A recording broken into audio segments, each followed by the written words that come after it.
industrialization. Another issue again that I want to agree with Honorable Mboka, the issue of governance. And maybe I would wish Honorable Meli should clarify what are the clarity on terms of reference of the caretaker committee, because it's an hacking area that we, all of us, including me and the people around Moi University, would want to know what are they coming on board with it so that to sort out the issues and challenges they are going there. And as the Committee of Education are going to visit Moi University, even before you enter into boardroom, I want to ask the committee to tour around the Moi University and the environment, including where the students are living. It is in deplorable condition state that even the same students, if you ask them to go back today, none of them decide to go there because of the situation the university is in this. So that as we look at the salaries, let us also look at the operations so that we give the university the situation it is. Lastly, for those people who committed an act of theft in the university, including those who participated in constructing a gate that if you go there is a scarecrow, I am sure, and I want to ask the committee that they look beyond the current management so that people who participated in commissioning or spending the resources on projects that have no value in the university, including gates that cannot allow the school bus alone. University has big buses. It cannot facilitate the school bus to go through in. We want to ask them what were they thinking around that and putting reasonable a lot of money in it instead of prioritizing money where it should go. Thank you so much, and I stand to support that National Treasury should give priority in supplementary that is coming soon so that we give university the money that it needs to come back. Thank you.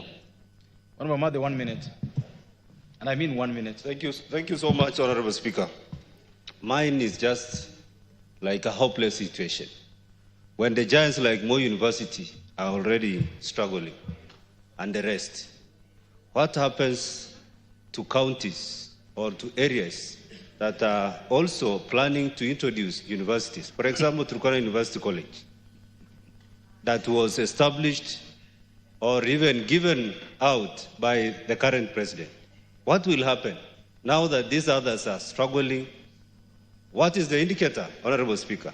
It means those who are yet to establish their universities will keep struggling because the giants are already falling down.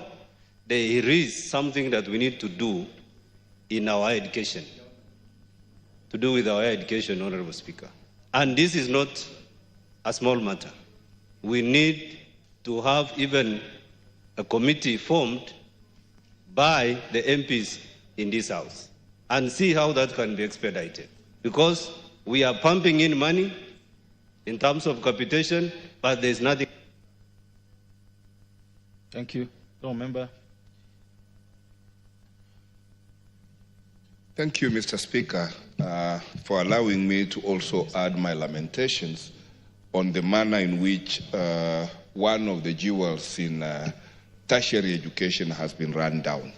I pity Moi University, and I'm particularly concerned because the Gusii region have Moi Teaching and Referral Hospital as their only solution when we have medical challenges from that region. So when Moi University is not functioning, the entire Nyanza and Western region, we are extremely challenged. So I want to urge the Chair, Honorable Meli, to go beyond the call of duty to make sure that Moi University is sorted out. And it's not Moi University alone, because this problem is contagious and even replicated in other universities. Kisii University as well should be put on the priority list for... Thank you. The Honorable Bukose.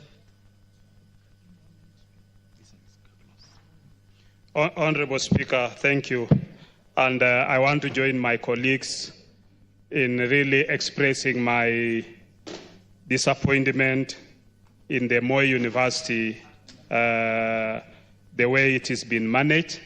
And I think when they raise the issues about that they have overstaffed, you know, you ask yourself, wasn't the management able to, why were they continuing to recruit more staff and more staff, opening more campuses to overstretch, and at the same time not looking at how possible to manage the university? Last week, the committee was in the Moi Teaching and Referral Hospital, and the next university, which is the medical school, is closed. And that closure has ramifications because even the postgraduate university students have gone home, the lecturers have gone home, and they are not being productive. 1 minute. Because so 30 seconds to wind up your point. And yet these university lecturers are also offering key services at the hospital, and therefore it affects other areas. So it has a wide ramification, and I was to ask the chair and the committee that let's save more university so that we can save other functions. Thank you. No, Chisumei.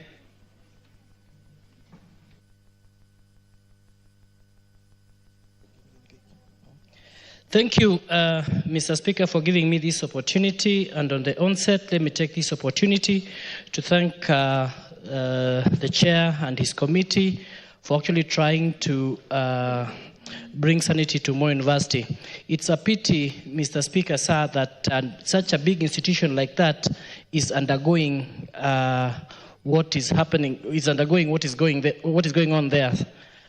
What I must say, Mr. Speaker, is that Moi University is an institution that has brought up so many people, and it is not acceptable for us to see it going down.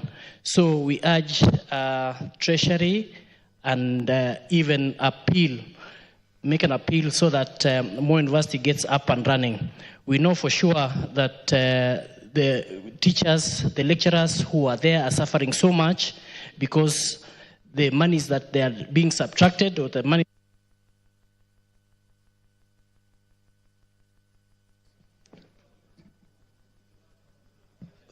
Thank you. I'll be very brief, Right Honourable Speaker.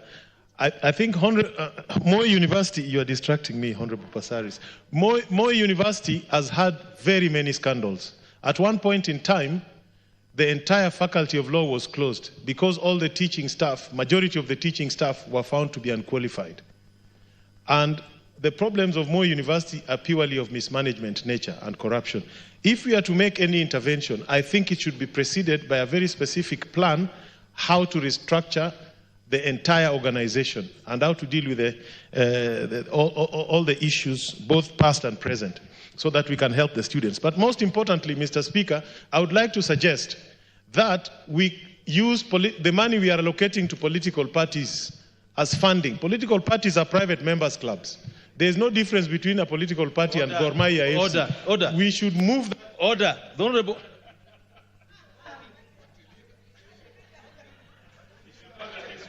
Honorable Karoli, can you withdraw what you just said? Can you withdraw what you just said? What did you say? Honorable Speaker, I know you are a party leader. I am suggesting. Order. This chance goes to the member for Nairobi. Member for Nairobi, 1 minute. Thank you, Mr. Speaker, for giving me this opportunity to contribute on the issues of financial mismanagement in Moi University. But I believe we have a problem with remittances of all deductions in payrolls. NHIF was literally strangled because remittances were being deducted from employees, even in government institutions, and not being remitted to NHIF. I think we really need to audit that, because when you have a vote for payroll, you can't use it for something else. And I really feel that all those people who are culpable, because I heard there was even a governor who had 3 or 4 employees, family members that were employed by Moi University and not even in Kenya. I think it's important that we handle this properly. We need to put more money into the EACC so that they can deal effectively with corruption. If we don't deal with corruption, we will never be able to deliver prosperity to this country. Thank you, Mr. Speaker. Honorable Meli, you'll have the last word on this. Thank you, Mr. Speaker. Mr. Speaker, the issues raised are very pertinent, and I want to tell the House that what the caretaker committee will do, and I think this should be a very efficient and proper care committee. And my Committee of Education, Honorable Speaker, we shall be visiting the university in the next 2 weeks. And one of the things that we want to see is, and we are asking the ministry to do, is to make sure that these funds are remitted, and even the 2.4 billion for the earlier money which was actually deducted and they were not paid. The National Treasury needs to pay them so that their payroll is going to be in tandem with the current financial system. Lastly, I want to thank the members because you have really raised very pertinent issues, not only Moi University alone. Many universities are in this problem. But as of now, the major crisis is Moi University. And I want to urge the House, when we have the supplementary one, to let us actually make sure that we bail out Moi University and our children and the community up. Thank you, Honorable Speaker. Members, you know, your speaker of today went to Moi University. And as I sit here listening to the report by the Honorable Meli, I can tell you for sure, even your report is so overwhelming. There's nothing to achieve with that report. What you've just read to the House today, even if you are remanded to the latter, you won't achieve much with it. So like members have said, I think let's have a proper focus on that university. I think the Honorable Kaikai is one who said it. Management, governance. Let's not try to cover people. Let's not even try to bring ethnicity in it. Go in there. You can pump 10 billion shillings more university today. It will not arise. If you don't deal with it clinically, they'll be back here shortly. Yeah. Before we allow them out to rest, I'll just give the Honorable Choke 30 seconds and the Honorable Donya 30 seconds. Innocent, I think. You got the mic. You got the mic next there with you. Thank you, Honorable Speaker. My frustration and disappointment, like everybody else here, Mr. Speaker, is that you see institutions appropriated funds, and then year in, year out, you see all this stealing going on. And where's our oversight? Do we wait until all the money is stolen, until all the assets have been appropriated to persons managing this institution, then we take action? I think we really need to drill in and see how our oversight is working when we receive these reports from the auditors year in, year out, the same story. What do we have these institutions for? Parliament does it's the final stage of oversight. How about the Auditor General? How about the inspectors in the ministries? They need to up their game so that we don't have this stealing happening and we are coming at the tail end when all the money has been taken and the assets. Thank you, Mr. Speaker. Honorable Donya. Thank you, Mr. Speaker. As much as they are proposing the additional of resources to the university, Mr. Speaker, there is a time I read in the newspaper that they wanted to have their tribal members to manage the institution. Somehow that could be the problem. Let people consider capability, not their tribal lines. That could have affected the university, not money issue, management. Check on that part of the tribalism. Thank you. Thank you. I think so much said about my university so far. You know, remember, you have your chairman, you have your work cut out. All the best. I think before we go to the next order, I wanted to give the honorable member for Kisii County on a matter of the loss of a former member of parliament. Thank you, Mr. Speaker. I want to make a statement on the demise of the former member of parliament for Bonchari constituency, Honorable Zebedeo Opore. Honorable Speaker, pursuant to the provision of Standing Order 259D2A, I rise to pay tribute to the former member of parliament for Bonchari constituency, the late Zebedeo John Opore, who passed away today morning at the age of 77 years. Honorable Speaker, the late Honorable John Opore was born on 8th of January 1947. He pursued higher education with great dedication, obtaining a degree in economics from the University of Nairobi and later master's science in economics from the University of Bradford in the UK in 1982. The late Honorable Opore began his illustrious political career in 1997 when he was first elected to represent the people of Bonchari in the National Assembly on a Ford People ticket. Throughout his political journey, he demonstrated unshakable commitment to his constituents by championing their interests both in and out of Parliament. Honorable Speaker, he was an astute legislator whose contributions to Parliament and its committees were invaluable. He served as an assistant minister in the Ministry of Information and Broadcasting, showcasing his expertise and dedication in public service. In recent years, he was a member of the Departmental Committee on Communication, Information and Innovation, where his insights were highly valued. Honorable Opore's political acumen was evident in his resilience and adaptability. His unwavering commitment to the people of Bonchari further demonstrated his leadership and development skills. Honorable Speaker, the late Honorable Pore was known for his deep respect for both young and the old. His ability to connect with the people across generations made him a true champion for the people of Bonchari and a voice of reason in our national discourse.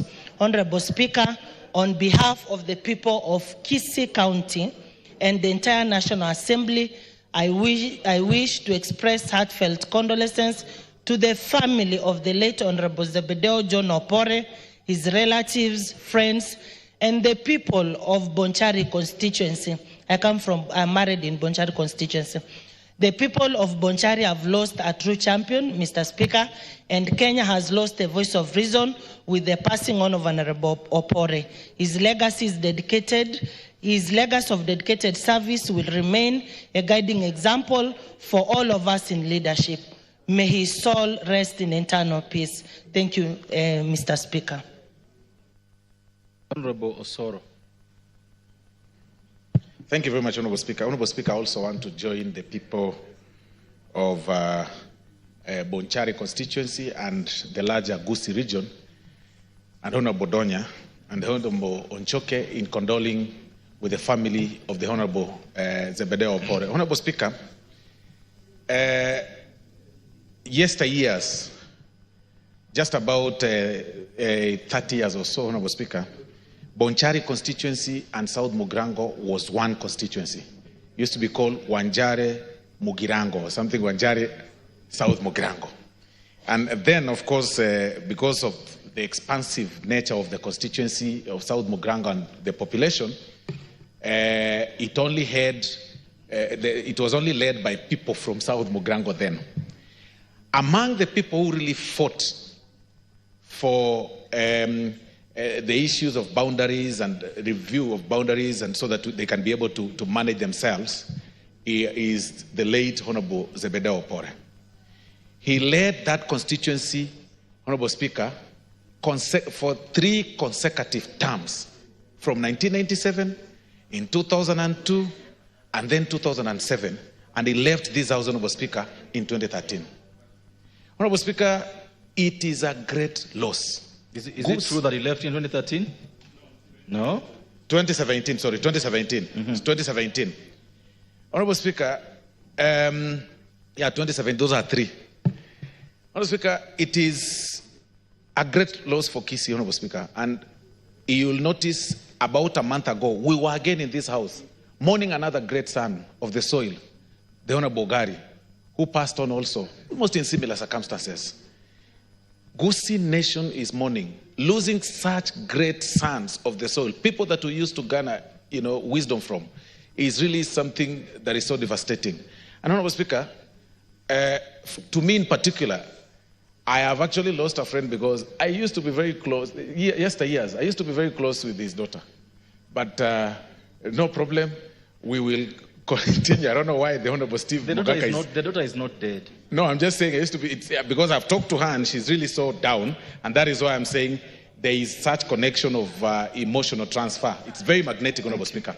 But to the family and to the great people of Bonchari constituency, to the Honorable Onchoke, the Honorable Donya who comes from Bonchari constituency, we join you in the morning, Mzee, and then we say, may his soul rest in eternal peace. Thank you very much, Honorable Speaker. Members, I'll give just 3 members and 2 minutes each. You get a chance to. The Honorable Onchoke. Thank you, Honorable Speaker, for the opportunity you've given me to mourn the death of Zebedeo Opore. It's so personal to me, I'm lost for words. The late Honorable Opore is my uncle. And the very first time he met to Parliament, I was there. He's somebody I've worked with for many, many, many years. As young people, he was a big inspiration to us as one of the first people from our community to go to university. So many of us wanted to grow and become like Honorable Opore. He suffered for many days in the past years that he had this illness that finally caused his disease. It made him to be taken to India for treatment and came back, was taken to Kenyatta Hospital, but he succumbed to death early this morning. It's a big loss to all of us in Bonchari, and it's a dark cloud that has cast in Bonchari. We mourn him, we mourn a great person. He's not just a leader that has been said by my colleagues here, Honorable Donya and Honorable Soro, but he's a very committed family person. He just lost his wife about 2 years ago, and so we say Pole to his family, his sons, Frank and others, his daughter Stella and others. We also say Pole to his brothers, to his sisters, and his neighbors, his cousins, his grandchildren, who feel the loss as well. We pray that God gives the family the solace and peace to be able to give him a decent burial. The whole of Kisii has lost a great leader. Bonchari has lost a great leader, and we mourn him. Thank you, Mr. Speaker. Thank you. The Honorable Meli wanted to say something on this. Yes. Thank you, Mr. Speaker. Mr. Speaker, I want to join the fellow members of Parliament in mourning Honorable Pore, the late Honorable Pore, whom we served together in the 12th Parliament, in the Committee of Public Accounts Committee. I want to say that he was a great debater. He was a very calm member. And more importantly, Honorable Speaker, as said, he had a lot of concern for his family and his people for Bonchari. As the members who served with him, Honorable Speaker, we pay tribute to the Bonchari people and to fellow members of Parliament, especially for he worked with majority of us who are in the House. He actually came up with a number of issues affecting his people, and he was an able representative of his people of Bonchari. May the good Lord rest his soul in eternal peace. Thank you. Mogaka. Thank you so much, Mr. Speaker, for allowing me to also shed my tears in honor of Honorable Sebedi John Opore.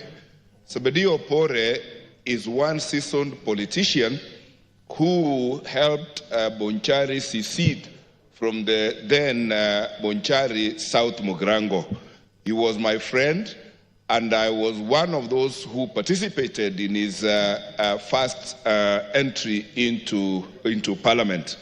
I particularly remember Honorable Pore as one of the most astounding economists at our National Treasury. I also remember his major contribution when he was one of the top managers of the African Retail Traders, ART, as it then was popularly known, under the able leadership of my very own Honorable Tom Muruabe Sawe. Before his death, Honorable Pore has been battling with his illness. I just want to thank and celebrate all those who stood with family, supported the treatment both locally and abroad. And I want to thank Honorable Dr. Charles Onchoke, the current member of Bonchari constituency, for the mobilization he did in assisting the family to battle with this illness.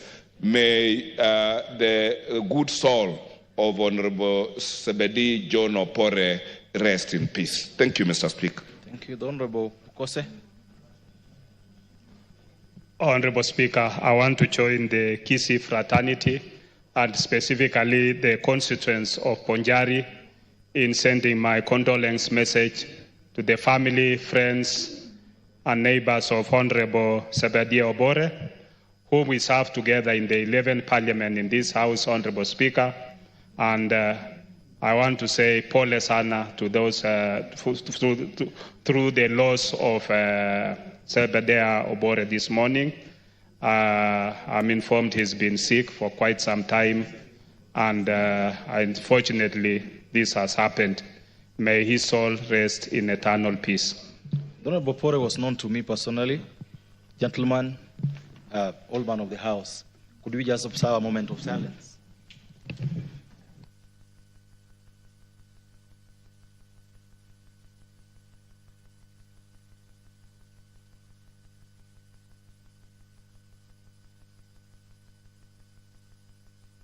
May the Lord rest his soul in eternal peace. So next order.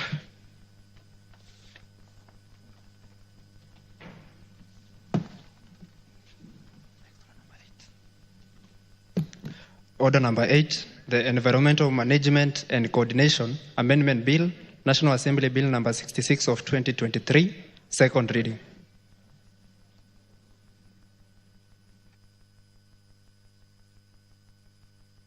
The House. Next order.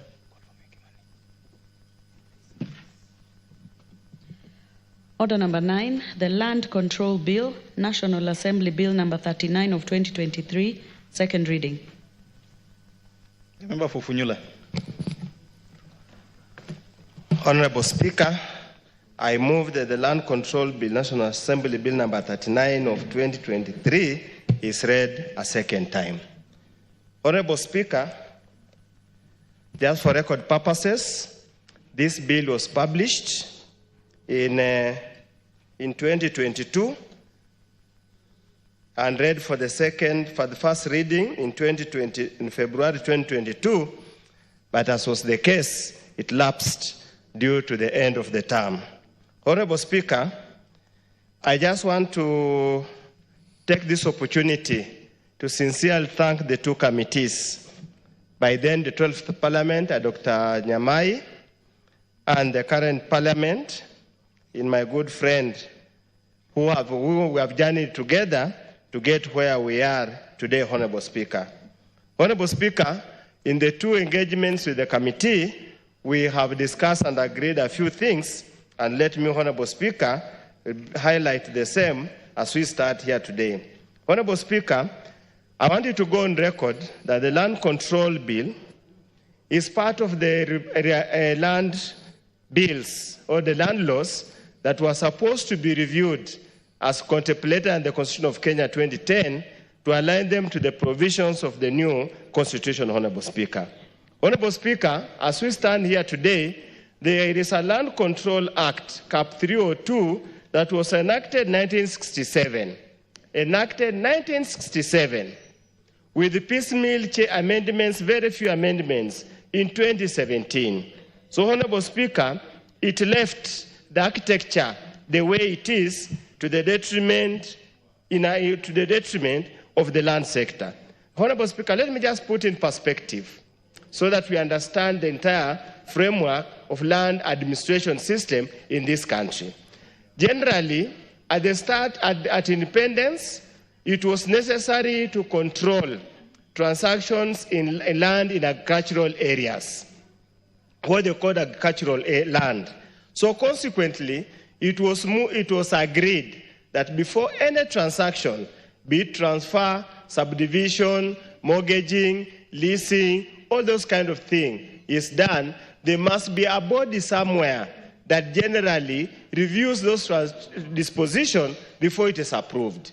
Consequently, they formed what we call district land control boards, which were later split into divisional land control boards, which currently now looks like land control boards at probably at sub-county level or a divisional level.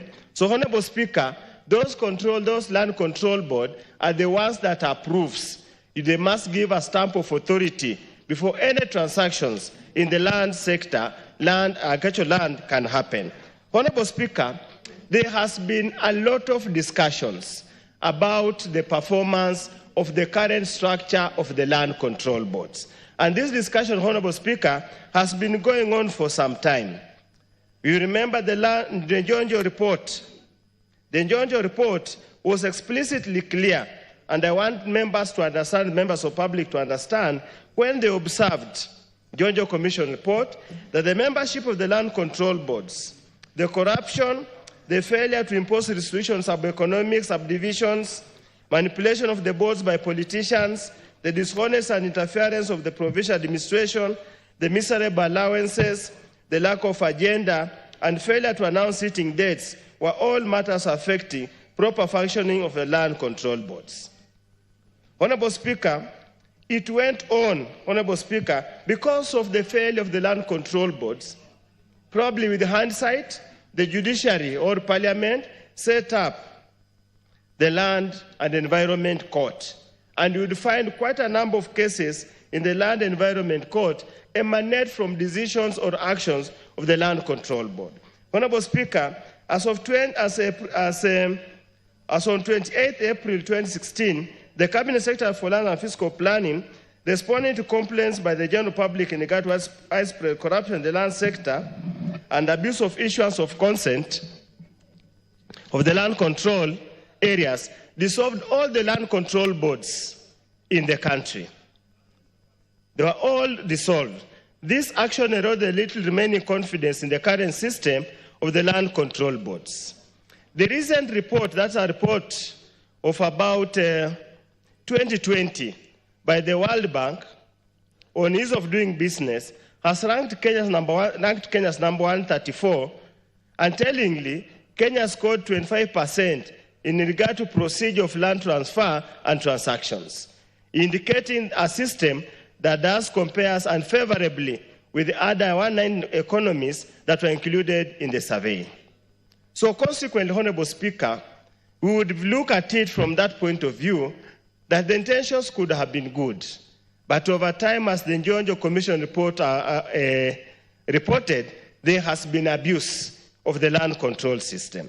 Honorable Speaker, it becomes even tellingly difficult, a challenge when we go in the informal sector. Honorable Speaker, you see very many demolitions, you see very many contestations where land control boards approve subdivisions even on illegally acquired land. You find land control board approve subdivisions on even government land, so that you end up at a process whereby those who have bought those for value end up losing money. So therefore, Honorable Speaker, it was necessary, as what was proposed in the land policy, plus the Njonjo Commission report, and even the new constitution, that it's time we must look at that particular sector aspect of the land administration. Honorable Speaker, when you look at the Land Control Board, or as contemplated in the Old Land Control Act, had some element of dispute resolution. You would go, you have a boundary dispute at the time of transfer, they would listen to the boundary dispute. You would have a dispute at the point of succession, they will listen to that dispute and probably offer some kind of assistance to the courts. Unfortunately, over time, the Land Control Act, land control boards have literally generally remained for purposes of conveying decisions to approve a transaction. Many a times, Honorable Speaker, you have been involved in purchase of land in rural areas.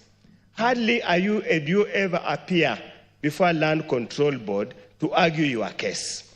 Hardly does the seller even appear in the land control board to argue the case. You'd find many times is the so-called brokers and the agents who move around with the documentations up to conclusion. In the case there is any dispute, then issue, you yourself are not even assessed on the proceedings of the Land Control Board to enable you defend yourself in a court of law. So therefore, as we stand here, Honorable Speaker, the overarching objective of the new bill is basically to reform, to reorganize, and bring this particular thing or the particular process into order. Honorable Speaker,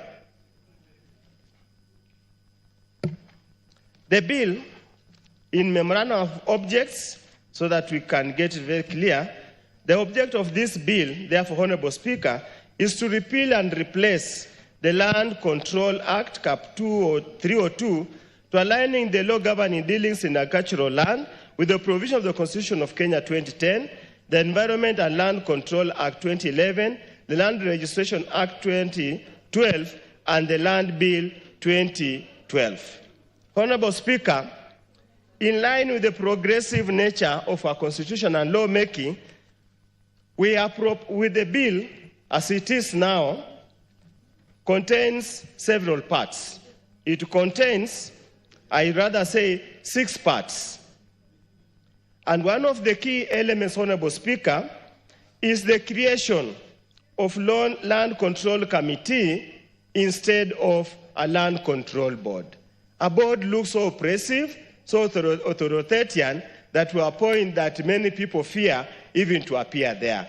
So we are looking at a land committee, a land control committee such that can abrasively and adequately review an application for disposition. So, Honorable Speaker, under Part 2, it establishes, obviously, Part 1 is preliminary, Clause 1 and 2 are the typical ones. So from Part 2, Honorable Speaker, Clause 4, it establishes land control committees. And land control committees shall be appointed in each geographical constituency. That we are proposing, therefore, to have 290 land control committees. And Honorable Speaker, quite a number of these issues provided in this bill, we have had a robust discussion with the committee. There are some areas we have agreed to amend. There are some areas, obviously, with the engagement with the ISK, Institutional Surveyors of Kenya, and the other land sector players are going to be changed. But I want to move in the form it is, so that if there is an amendment, the chair will move with it accordingly. Honorable Speaker, it therefore proposes that we have a chairman, and that chairman, Honorable Speaker, shall be qualified to for appointment if he is a holder of a degree from a university organized in Kenya, demonstrates knowledge of the culture, traditions, and dispute resolution mechanisms of the people living in the geographical area under the jurisdiction of the Land Control Committee. Honorable Speaker, it intends to retain the Deputy County Commissioner as a member. We have had a discussion at length with the committee, and therefore the proposal to include sub-county administrator has been dropped for purposes of increasing local representation. Then it has two persons, one being a man and one a woman, aged 60 years and above, for purposes of institutional memory. Honorable Speaker, many of us who have grown up in the rural areas where cultural land is, whenever there is any dispute of any nature, you don't call a 14-year-old boy or girl to come and arbitrate. Most of where land matters are involved, where adjudication or where the general boundaries as opposed to fixed boundaries. So that's why there is thinking that a person who is 60 years and above has got adequate historical knowledge about the issues at hand. Then two other persons, one being a youth with demonstrated knowledge and experience in land law, surveying, land administration, or dispute resolution. Honorable Speaker, other than the chairman, all other members to be appointed to sit in the committee or to hold a secondary school certificate and must demonstrate knowledge in of the culture, traditions, and dispute resolution mechanisms of the people living in the geographical area. The thinking, Honorable Speaker, is for you to sit and resolve land disputes, you need local understanding. How a Borana community member, or a Borana community resolve their disputes is that could be completely different from how a person like a Samia of the Luyas resolve their disputes. That's why we are saying it's a foolhardy to pick a Masai to go and take him to Tarbaj to resolve land dispute. That's why the insistence, you must understand the culture and traditional knowledge of those people. Of course, Honorable Speaker, must meet the requirement of Chapter 6. Honorable Speaker, unlike in the past, where probably the Cabinet Secretary, where probably the Registrar, or the PS, or the DC, or the CC had unfitted authority to appoint members to to land control boards as it is now, this new bill is proposing a paradigm shift to that.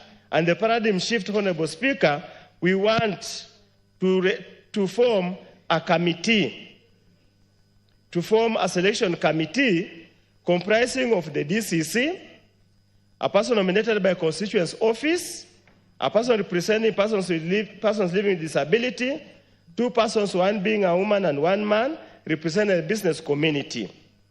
And therefore, the selection committee, Honorable Speaker, shall advertise the vacancies within 7 days of the constitution of the panel, shortlist applicants on the basis of merit, interview the shortlisted applicants in an open forum, and submit the results of the interview to the Chief Land Registrar for appointment.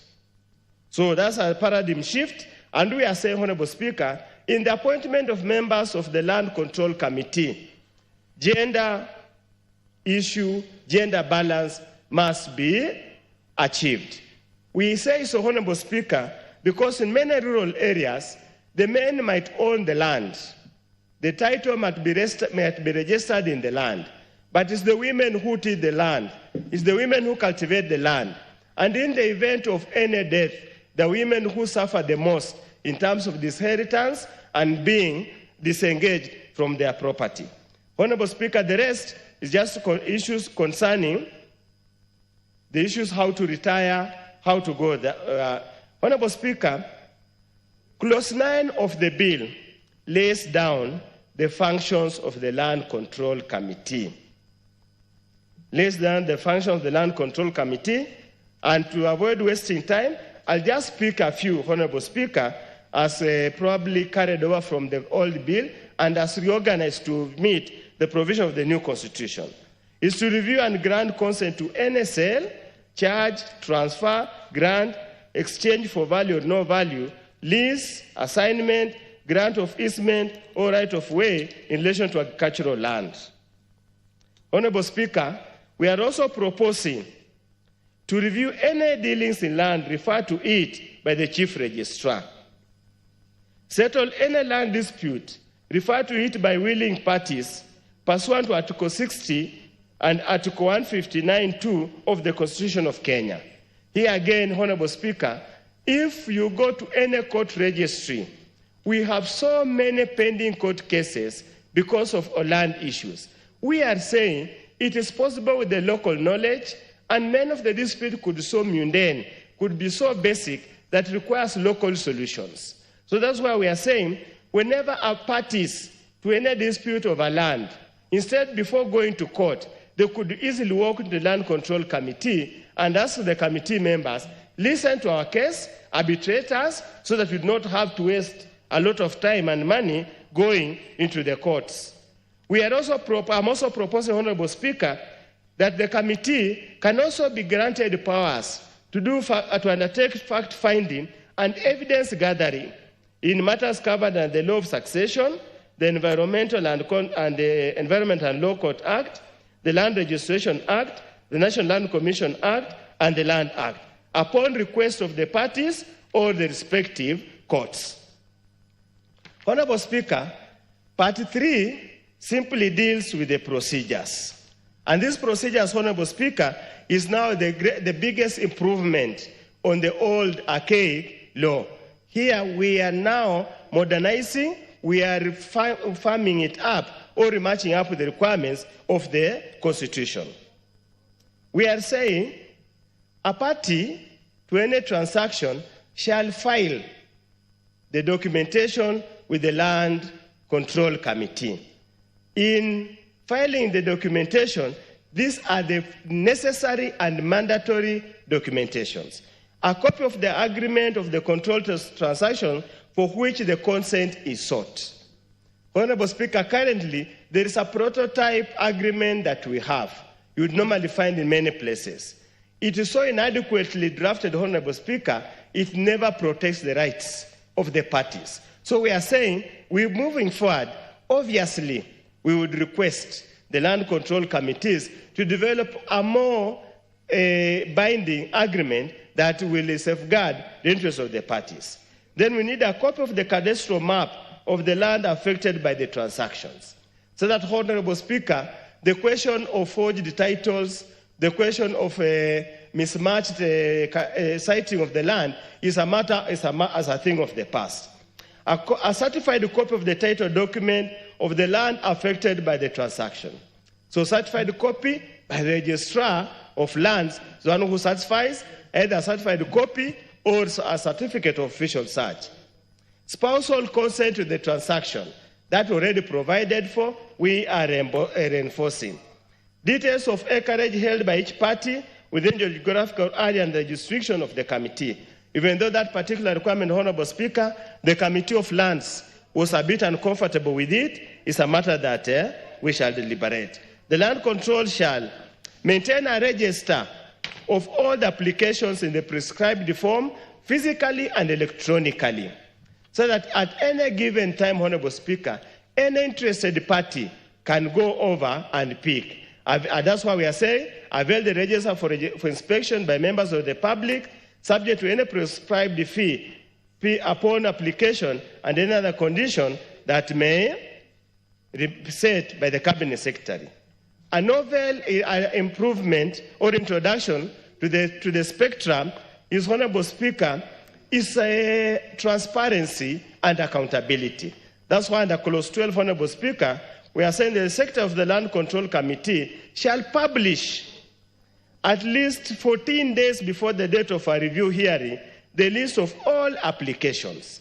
Honorable Speaker, as we stand today, those of you who go in the villages, you hear, ask them, peace, even the leaders, there are so many disputes that yes, the Land Control Board gave consent. I was not aware that there have been the request for consent had been filed. So, Honorable Speaker, we are saying the notice must be published at the offices of the Chief Land Registrar or the representative of the county level, at the constituency office of the area member of parliament, at the area chief's office within the constituency, and the sub-county website. So, Honorable Speaker, I know the issue of website will be progressive, but that's the thinking as we go along.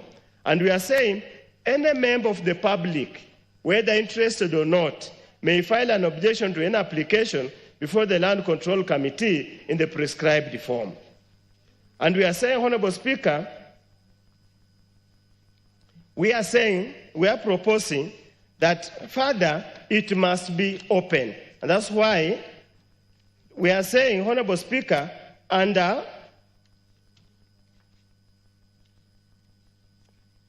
we are saying, Honorable Speaker, the hearing of the grant must be done in broad daylight, so that at the end of the process, the Secretary will forward the resolution of the committee I will also post the resolution of the committee and forward the same to the registrar for purposes of dealing with it. Honorable Speaker, obviously any dispute of any nature will always give rise to disagreements or disputes. And that's why, Honorable Speaker, I'm proposing, Honorable Speaker, under Clause 15, that the Cabinet Secretary shall, through a competitive process, appoint such Land Control Appeals Committee as may be necessary in the Gazette notice. An appeal committee shall comprise of a person who shall be a chairperson who shall be qualified to be appointed as a judge of the High Court, and 4 other persons who must possess a degree from a university recognized in Kenya and have knowledge and expertise in matters relating to land management, law, community service, dispute resolution, or fiscal planning. We are now putting a capping on the length of time the Land Control Committee shall dispose of any appeal. An appeal committee shall hear and determine an appeal within 30 days of its lodging. So, Honorable Speaker, Part 4 as typically is miscellaneous provisions. The same apply to Part 5, which relates to provisions of delegated powers. And finally, Honorable Speaker, Part 6 is transition and saving clauses. And the transition and saving clauses, Honorable Speaker, we are saying the Chief Registrar shall, as far as is possible, practical, appoint members of the Land Control Board existing before the commencement of this Act as members of the Land Control Committee established this under this Act. We are further proposing, Honorable Speaker, any consent or direction given under the Land Control Act before the commencement of this Act shall be deemed as a consent or direction given in this Act. Finally, Honorable Speaker, I'm proposing the Land Control Act, Cap 302 of 1967, be repealed and replaced with this bill. Honorable Speaker, as I conclude, I know there has been a lot of interest in this bill, and there has been a lot of delay, and I'm aware, Honorable Speaker, at one time, the ministry had proposed a land law amendment bill which more or less spoke to about the provisions I have here, but they were again entrenching government bureaucracy in the land control boards instead of opening up and professionalizing the same. I therefore urge our colleagues here, members of parliament, let's pass this bill. It's going to revolutionize and operationalize and bring sanity in the land control board, even the transaction in the rural areas. Honorable Speaker, we have been treated to so many cases of people being disinherited, widows losing their property, children losing their inheritance, simply because there has been a procedural way of approving those transactions, Honorable Speaker. We are saying again, I'm saying again, as is typical, the Cabinet Secretary can as well declare any area as a controlled transaction area and bring it to the armpit of this particular bill. The Cabinet Secretary can as well find that a certain agricultural area, zone for agricultural area, that's not required to be under this bill. It can as well gazette to exempt the same. But we are saying the most important thing, let us professionalize, let us make it open and transparent. There should be never any secret between that transaction. Because, Honorable Speaker, we are still grappling with the issue of minimum and maximum land sizes that was proposed in the Constitution. We have been unable to get a workable formula to implement the same. Because nobody, however good you are, you based in Nairobi cannot set minimum and maximum land holding for somewhere in Mandera because the land holding capacity are completely different compared to Kisii area. The productivity is completely different compared to that to different areas. It might now be necessary that at least these land control committees could be as well be enhanced with their powers to generate some kind of a formula for that area based on the local circumstances. Honorable Speaker, we also made amendments to the Land Act by bringing the land indices. We have also been unable, Honorable Speaker, to implement the same because the ever-changing nature of land values, land transactions, and the question of arm's length transactions that are expected in any typical land policy process. So I urge my colleagues, this is a progressive bill. Let's give it a serious thought. Let it go through so that we can revolutionize, remove quacks, remove underhand deals that will save our constituents the headache and the pain. With those few remarks, Honorable Speaker, I move and request my neighbor here, Professor, to second. Thank you, Honorable Speaker. Professor Jaldesa. Thank you, Mr. Speaker. I do consider that this is a very important bill. The land is a very emotive matter, and the fact that the moment we decide to put the management of land issues in the hand of the locals, I think we'll have made a breakthrough, and for that, I support the bill. Fair enough.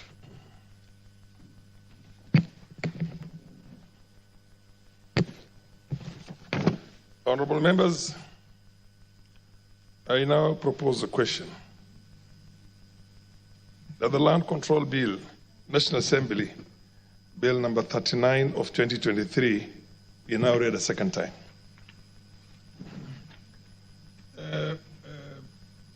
Timothy Wanyonyi. Thank you, Mr. Speaker. I just want to add my voice on this bill. Mr. Speaker, we all remember the land control boards, and this is the genesis of many disputes in land ownership in this country. Families have been disinherited or have been, land taken away or sold without the family even being aware. Now, by creating these committees at the constituency level, they provide local solutions right at the grassroots and very close to the people. And the people who will be sitting on these committees, Mr. Speaker, there will be people who are carefully selected and people who come from within the locality who understand the issues of land and have knowledge of even the history of any particular land within the locality, so that they don't go into matters that will bring conflict within the community or the families. Mr. Speaker, sometimes people take things very lightly in terms of land, and sometimes when you read cases about land, there are some cases that have been in existence in court for a long time. People who studied those cases maybe in the 40s or 50s, those cases are still there because somebody messed up that issue. But once we have these, the committees at the constituency level, and we also have appeals committee that is also issues that come out from the committee which is handling that part. I believe this is a very critical amendment, bill that will now establish a very robust committees at the constituency level, and this is localizing home ground solutions. I'm sure it will minimize the disputes that emanate from that. The bill also provides that the committees will explore to use the alternative dispute resolutions, which I believe this is also something good, so that we minimize the many court cases at court to court and sometimes delay to get the solutions. So when we have these dispute resolutions referred to within the same locality, Mr. Speaker, they'll provide a quick solution and the disputes will be resolved quickly. And within this, because the people who are dealing with this are people who understand and they know the issues of land within that area. Mr. Speaker, I just want to support this bill and also thank the mover, Professor Undo, for bringing up this very critical bill that is going to revolutionize how land dealings in this country. And the land ownership, Mr. Speaker, if you go to the villages, our agricultural land is being split into small and economic values that cannot be used. You find now people have gone and taking agricultural land that is now being split into small plots and sold out.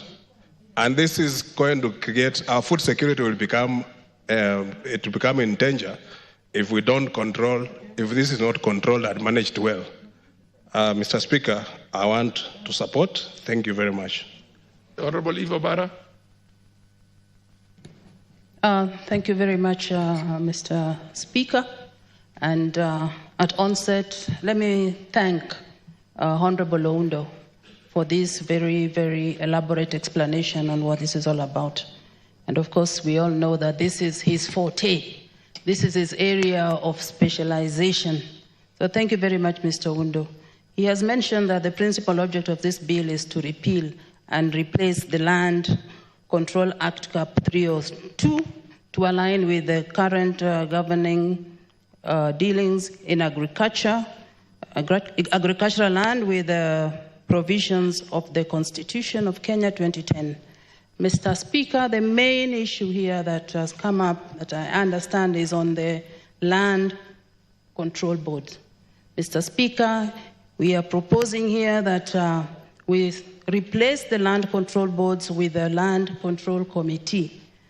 The most important thing is the composition, Mr. Speaker. Mr. Speaker, we are aware that land in our own community setup has been an emotive issue. People have been killed because of land issues. But now we are proposing that the Land Committee must comprise of people who come from those areas, people who understand the environment, people who understand the language and the cultures of that community, so that when issues of disputes come up, then they are able to resolve them very, very easily. Mr. Speaker, in the bill, we can see that he has also proposed appeals mechanism, which is a good thing, and there is a procedure to be followed in this appeals mechanism. Mr. Speaker, he's also come up with a critical issue that has been missed by many committees, and this is the gender balance. He's saying that the gender balance must be adhered to. And that is a good thing, Mr. Speaker, because we know that women, mostly it's men who are in these committees, but women have a very, very different perspective on issues, and most of the time it's family focused, and they are able to save a situation whereby families have been disinherited. Mr. Speaker, this bill will take care of all the previous ills that we have seen, and Mr. Speaker, without favoritism.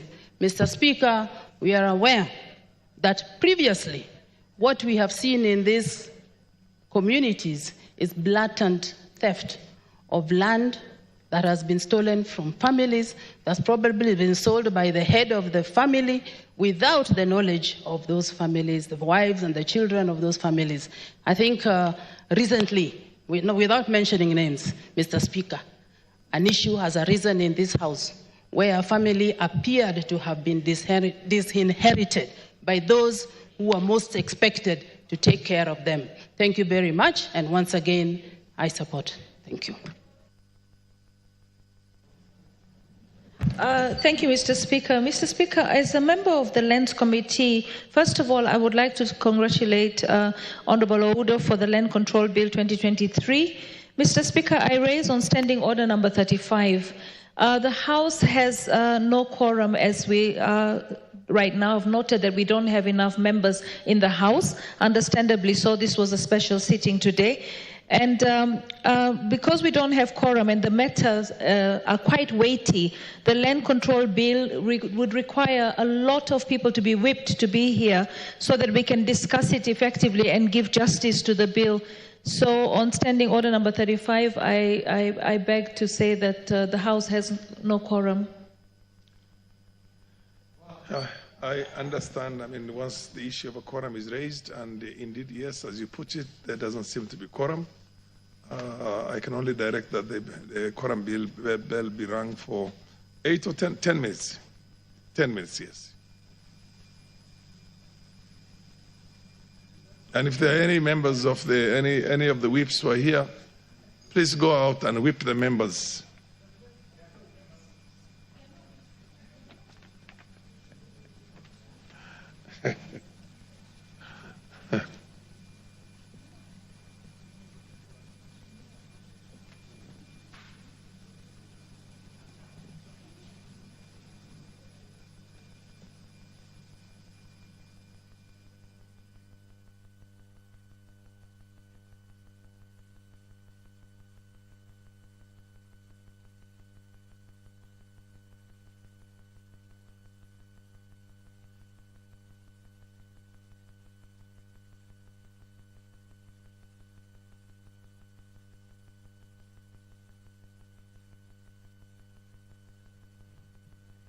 Dear viewers, the quorum bell at the National Assembly is now on ring mode after the Speaker, currently presiding over the business of the National Assembly, directed that the quorum bell be rung for 10 minutes.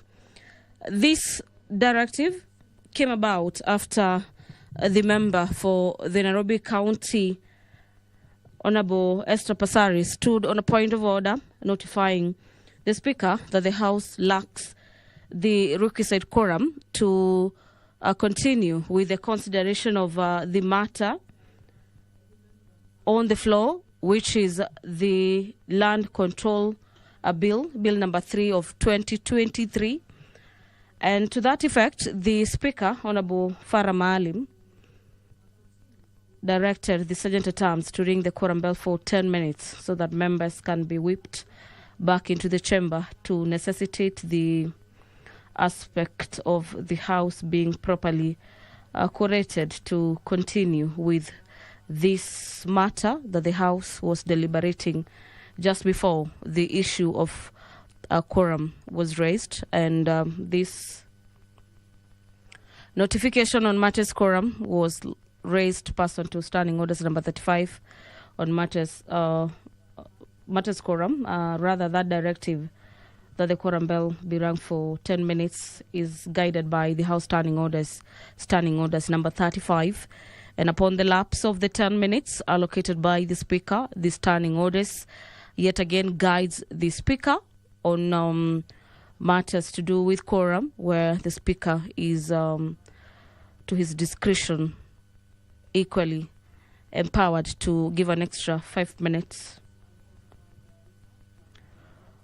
or adjourn the House sitting until when next the House will be sitting. Remember, upon the rise of the House this evening or this afternoon, the National Assembly is set to commence a short recess, this being about 2 weeks recess from today to the 15th of November 2024 at 2:30 p.m. The notification of recess is from the 22nd of October to the 4th of November, and so the House, upon the rise this evening, is going to resume its regular sittings on the 5th of November this year. But dear viewers, away from that, the Land Control Bill number 3 of the year 2023 is a bill that is seeking to repeal and replace the Land Control Act Cap number 302 to align the law governing dealings in the agricultural land with the provisions of the Constitution of Kenya 2010, the Environment and Land Court Act of 2011, and the Land Registration Act of number 2012 and the Land Act of 2012. Before the quorum bell was rung, members of the National Assembly currently present in the chamber were contributing to the report by the committee in regards to the Land Control Bill, where they gave insights as to why the land ownership in the country ought to be streamlined. And they were calling for members to go actually over the call for duty and ensure that the legitimate landowners in the country do not have to fight for their property through the courts or other avenues, and that the House should streamline matters to do with land ownership in the country to equally reduce cases where the court will be dealing with court cases as a result of the emotive land issues in the country. The principal objective of this bill is, besides repealing and replacing the land cap of 302, the bill is proposing the establishment of the land control committees in each constituencies to replace the current land control boards. The land control committees are to comprise of persons drawn from within the locality who will be serving their conversant with the traditions, customs, and the way of life of communities surrounding them in their areas. According to the mover of this bill, this is a bill, our dear viewers, sponsored by Honourable Member of Parliament, Honourable Wilberforce Ondo. And in this bill, he has specified that when these are done, when things are put in place in regards to matters land ownership in the country, this will enable each proposed transaction to be reviewed properly and soberly with a view of ensuring that there is proper utilization of agricultural land, and this is for the benefit of all. It is additionally proposed that the land control committees do develop the use of alternative dispute resolution mechanisms in their operations, and that they do undertake evidence gathering and fact-finding on the request of parties and the courts in matters relating to land and land use.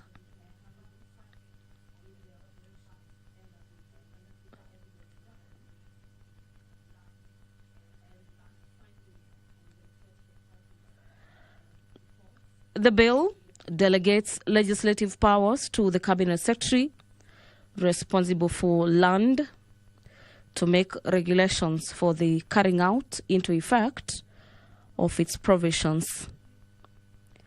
This bill on matters controlling of land do not limit any fundamental rights or freedoms. And as to whether the bill is a money bill within the meaning of Article 114 of the Constitution, the enactment of this bill will occasion expenditure of public funds.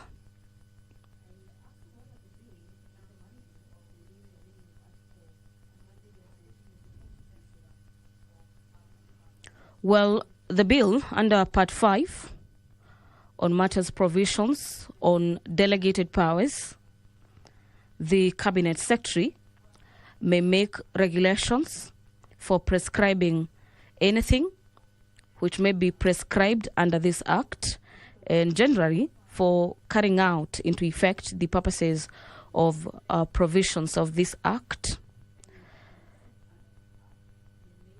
The Cabinet Secretary, again, is set to make regulations without prejudice to generality and subsection of regulations in regards to the streamlining of land ownership in the country.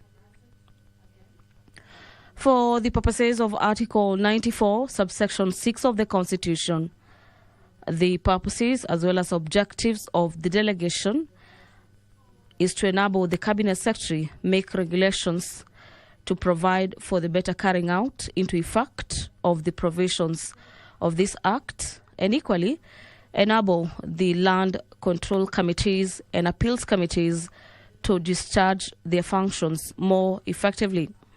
The authority of the Cabinet Secretary is to make regulations under this Act and will be limited to the bringing into effect the provisions of this Act, and equally fulfillment of the objectives specified under the bill. The other aspect factored in this bill is the principles and the standards applicable to the regulations that will be made under this section. And these principles and standards allow me to hand over back to the chamber. The time being 4:50 p.m., this House stands adjourned until Tuesday, the 5th of November, 2024 at 2:30 p.m.